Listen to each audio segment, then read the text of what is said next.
You know what? Way back in 2009, it's a very interesting moment that happened. And what happened back then was that Libyan strongman Muammar Gaddafi, he wanted to rent a Manhattan townhouse because he was coming to speak to the United Nations for the first time since the ban was lifted against him.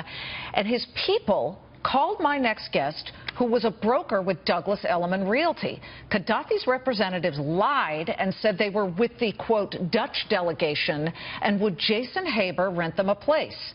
Haber saw right through it. Joining us live from Philadelphia, Jason Haber, now with Warburg and author of The Business of Good. He told Gaddafi to get lost. He joins us from the convention. You know, I need you to take us back a moment to 2009. Sure. You had an empty 13,000 square foot townhouse. You were dying to rent, very expensive. Yes. You needed to get it occupied. And boom, the phone rings. What happened next? Well, I was first told that the Libyan government needed a townhouse for their delegation for 4 days during the UN opening session of the General Assembly. It quickly became apparent that the townhouse was for none other than Muammar Gaddafi. I wasn't going to have any of it, Liz.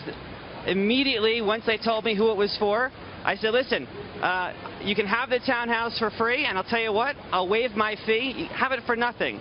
They were very excited. They said, well, what do we have to do? I said, just send Megrahi back to Scotland, and you have a deal. Of course, he had just been released for the bombing of Pan Am Flight 103, where he served 11 days for every person that was murdered in that terrorist attack. That's it. 11 days. 270 people were killed, and he got a hero's welcome. We're showing the video when al-Megrahi was released, and he was brought back from Scotland in Gaddafi's private jet. You recognized the accents, and you had been an international relations student at Columbia, so right away you weren't tricked. The story goes further and involves Donald Trump, because Donald Trump was the one who stepped up after you refused and offered to rent Gaddafi a place in Westchester. And the reason that you're feeling upset about that is because you feel that you didn't let Libya solve a financial problem for you, but Donald Trump did. Right. Well, look, Liz, at Trump University, this may have been the kind of deal that teachers instructed students to make, but I don't believe it's the kind of deal that the American people want our presidents to make. What Trump did was simply wrong by taking Gaddafi's blood money. And let's be clear, that's what it was. This is beneath him, and this is beneath the office of the presidency. Would Ronald Reagan have profited from the Soviets before he was in office? Would Abraham Lincoln have made a quick buck from the Confederacy? Of course not.